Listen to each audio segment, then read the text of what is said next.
दोस्तों, mistake movie our में स्वागत है और आज हम बात करने वाले हैं हॉलीवुड की उस मशहूर और सच्ची घटना पर बनी फिल्म के बारे में जिसने दुनिया को 3 AM के टाइम का डर सिखा दिया, the exorcism of Emily Rose. यह सिर्फ एक डरावनी फिल्म नहीं, बल्कि कोर्टरूम का एक ऐसा केस है जहां फैसला नहीं हो पाता कि आखिर सच क्या है, डॉक्टर की रिपोर्ट या फादर की प्रेयर। तो चलिए इस हैरान कर देने वाली और दिमाग हिला देने वाली कहानी में गहरे उतरते हैं। फिल्म की शुरुआत में ही एक डेड गर्ल एमिली रोज दिखाई देती है। उसकी मौत को लेकर लोग अपने अपने व्यूज दे रहे हैं। उसकी टीचर का कहना है कि उसकी डेथ बहुत मिस्टीरियस है। वहीं चर्च के फादर ने यह कहानी फैलाई कि उस पर कई डीमंस ने कब्जा कर लिया था, इसलिए उन्होंने उस पर एक्सोर्सिज्म यानी भूत प्रेत निकालने की रस्म की। और अब फादर पर ही एमिली की मौत का आरोप लग गया है। ये केस न्यूज पूरे शहर में फैल गया। एक लेडी लॉयर एरिन को फादर के कोर्ट केस को हैंडल करने के लिए हायर किया जाता है। शुरू में एरिन इस केस को लेना नहीं चाहती थी, लेकिन उन्हें प्रपोजल दिया गया कि अगर वे यह केस जीत गईं तो उन्हें सीनियर पार्टनर बना दिया जाएगा। तो एरिन इस केस को लेने के लिए राजी हो जाती हैं। फिर एरिन फादर से मिलने जाती हैं। फादर उनसे कहते हैं, मैं दुनिया के सामने वो सब कुछ लाऊंगा जो एमिली ने फेस किया। इसके बाद लॉयर एमिली की माँ से मिलती हैं, जो बताती हैं कि एमिली बहुत अच्छी, जॉली और पढ़ाई में तेज लड़की थी। स्कॉलरशिप लेकर वह आगे की पढ़ाई के लिए सिटी चली गई थी और उसी वक्त से उसकी परेशानियां शुरू हो गईं। कोर्ट में सब लोग आ चुके हैं। वहीं दूसरी तरफ फादर के खिलाफ एक और लॉयर भी है, जिसे एमिली की टीचर ने हायर किया है। उसका कहना है कि एमिली की मौत फादर द्वारा की गई एक्सोर्सिज्म प्रैक्टिस की वजह से हुई। हर बीमारी का इलाज होता है, लेकिन फादर ने एक्सोर्सिज्म शुरू करके उसका इलाज रुकवा दिया। अगर वह ऐसा नहीं करते तो एमिली बच सकती थी। वहीं कोर्ट में एक लेडी भी विटनेस के तौर पर आती है। वह बताती है कि जब एमिली सिटी में पढ़ने गई और हॉस्टल में रहने लगी तो पहली बार उस पर एक दानव ने हमला किया। एक रात जब एमिली रात 3 बजे उठी तो सब कुछ मिस्टीरियस तरीके से हो रहा था।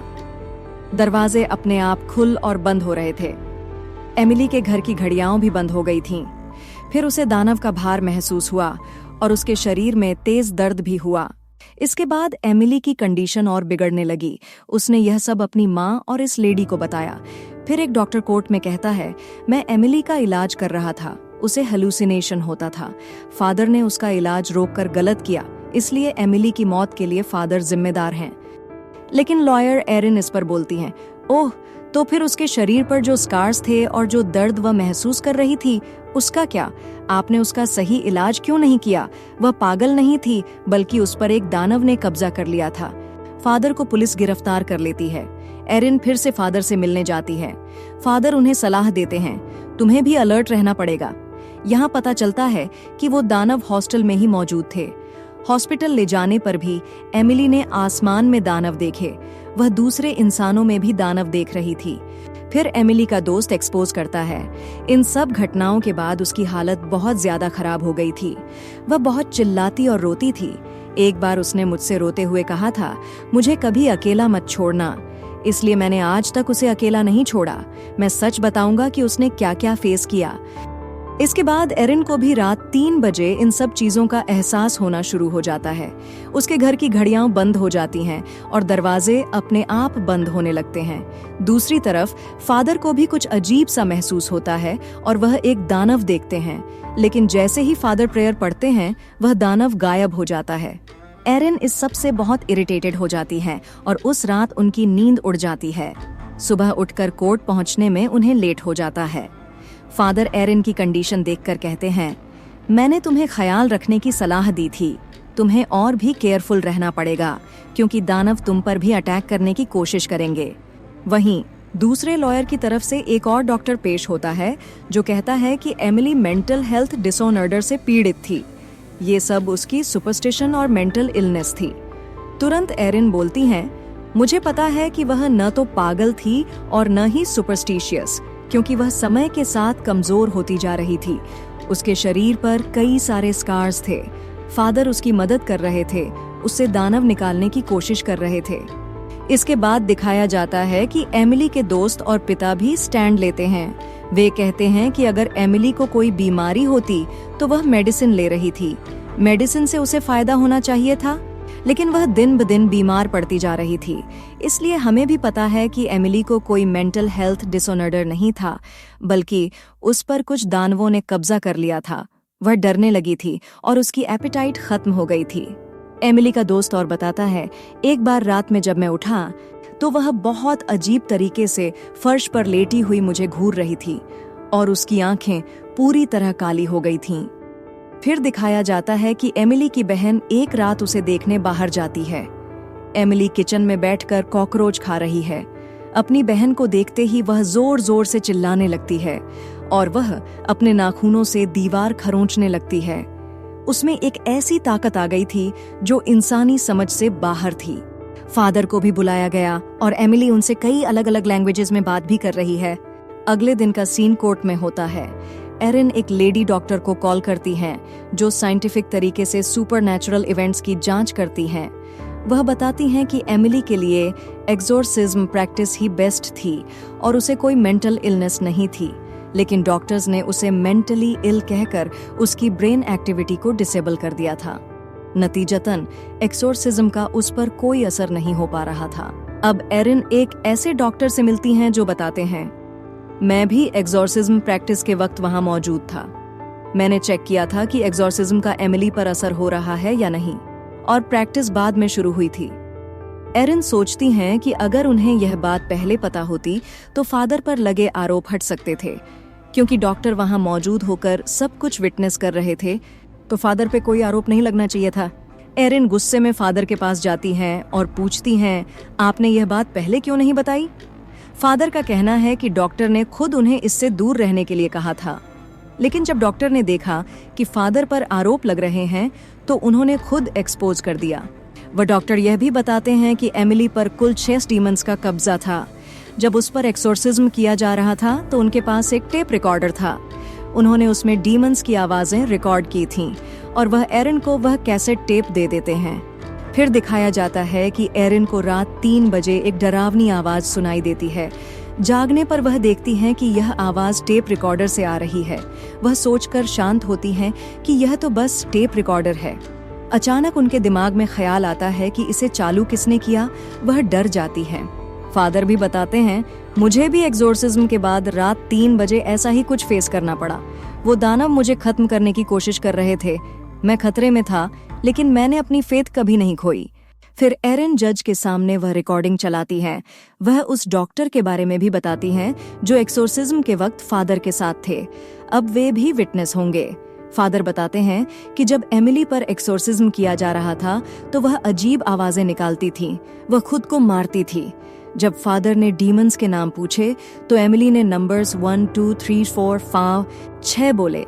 एक बार तो एमिली ने एक्सोर्सिज्म के दौरान हाथ फैलाकर कमरे से छलांग लगा दी और वह घोड़ों के स्टेबल में जा बैठी और चिल्लाने लगी। लेकिन फादर ने फिर से स्पिरिचुअल प्रैक्टिस शुरू की। हालांकि डीमंस उन्हें रोकने की पूरी कोशिश कर रहे थे। जब फादर ने एमिली के शरीर पर क्रूसिफिक्स का निशान बनाते हुए डीमंस की पहचान पूछी तो उसने फिर से नंबर्स 1, 2, 3, 5, 6 बोले। फिर चिल्लाते हुए उन 6 डीमंस के नाम बताए। उनकी बोलचाल की भाषाएं अलग अलग थीं, जिनमें अरबी, ग्रीक, जर्मन और लैटिन शामिल थीं। इसके बाद वह कई घंटों तक चिल्लाती रही। यह सुनकर फादर के विरोधी लॉयर का कहना है, हर इंसान 2 भाषाएं बोल सकता है, इसमें कोई बड़ी बात नहीं है। ये पूरी तरह पॉसिबल है कि उसने यह भाषाएं कहीं पढ़ ली हों।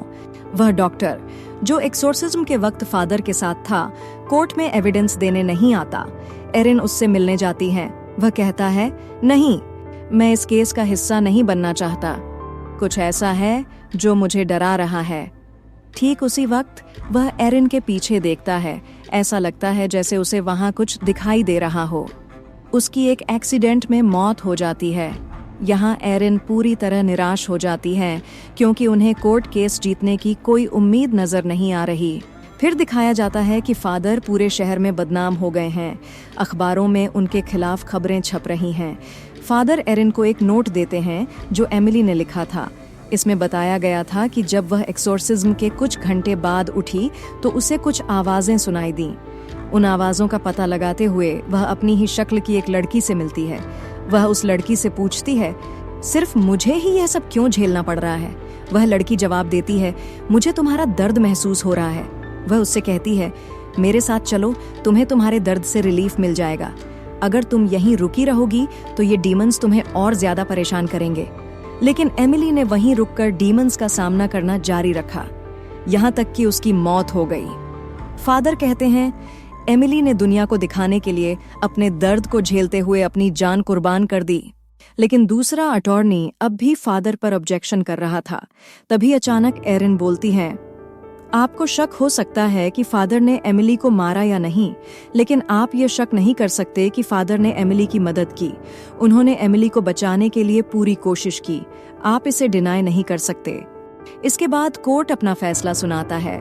कोर्ट कहता है कि फादर को जरूर सजा मिलेगी, लेकिन पता चलता है कि उनकी जो सजा सुनाई गई वह उतने ही समय की जेल की सजा थी जितना समय वह इस केस के दौरान पहले ही जेल में बिता चुके थे। अब उनकी सजा पूरी हो चुकी है और फादर आजाद हैं। यह साबित हो गया कि फादर ने एमिली की जान नहीं ली। अब एरिन को प्रपोज किया जाता है कि उन्हें लॉ फर्म में सीनियर पार्टनर बना दिया जाएगा, लेकिन वह मना कर देती हैं। उन्होंने इस पूरे डेटा को आगे ट्रांसफर कर दिया और इस पर रिसर्च की। यह फिल्म इसी असली कहानी पर बनी है। दरअसल यह एक रियल स्टोरी थी। उस लड़की पर 6 डीमंस ने कब्जा कर लिया था। इसी वजह से लड़ते लड़ते उसकी मौत हो गई। फादर ने उस पर कई बार एक्सोर्सिज्म किया, लेकिन वो डीमंस इतने पावरफुल थे कि उन्होंने किसी को एमिली को बचाने नहीं दिया और फिल्म का अंत यही होता है। तो दोस्तों, कैसी लगी आपको आज की ये कहानी? हमें कमेंट्स में जरूर बताइए। अगर वीडियो पसंद आई हो तो लाइक, शेयर और सब्सक्राइब करना मत भूलिएगा।